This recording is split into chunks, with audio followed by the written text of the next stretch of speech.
not take full responsibility for my actions.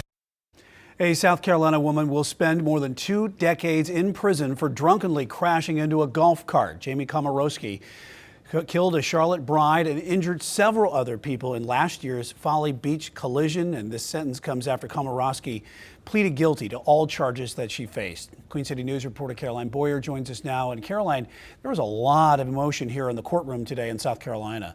Brian, we saw lots of tears on both sides and got to hear from several family members of Samantha Miller, the bride who was killed, as well as Jamie Komoroski. Certainly one of the most compelling messages was from Eric Hutchinson, the groom who lost his new wife and was seriously injured in this crash.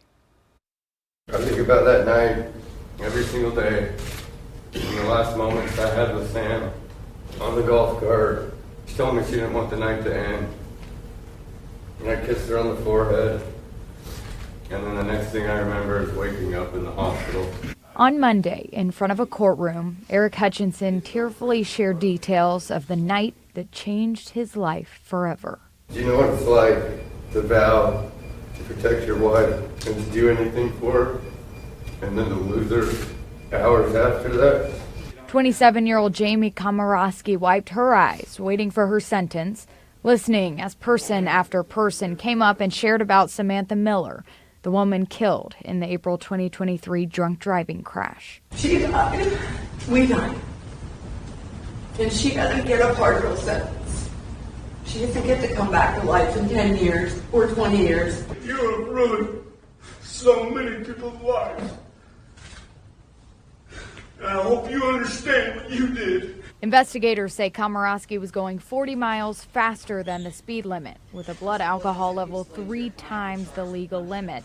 When she crashed into the golf cart, Samantha, Eric, and other wedding guests were driving. Defense attorneys told the judge Komoroski is an alcoholic and has spent her time on house arrest, attending and hosting Alcoholics Anonymous meetings several times per week. It is genuinely hoped by Jamie and by all of us and her family that while she caused this great tragedy, her actions on this one day of her 27-year life will not solely define her as a human. Komoroski was the last person to speak before the judge made her ruling.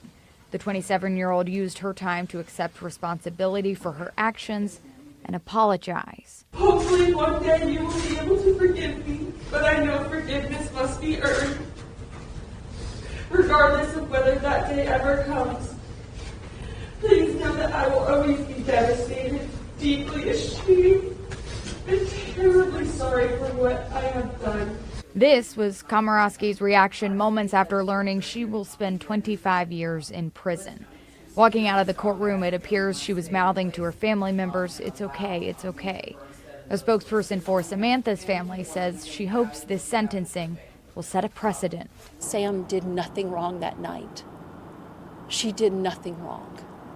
And now her life has been reduced to all of us standing here in a courtyard of a courthouse talking about the life that should have been. This is what we expect from now on, and we are letting every judge in the state of South Carolina know this is how it should be done. Komoroski will get credit for the time she served in jail as well as her time under house arrest. Brian.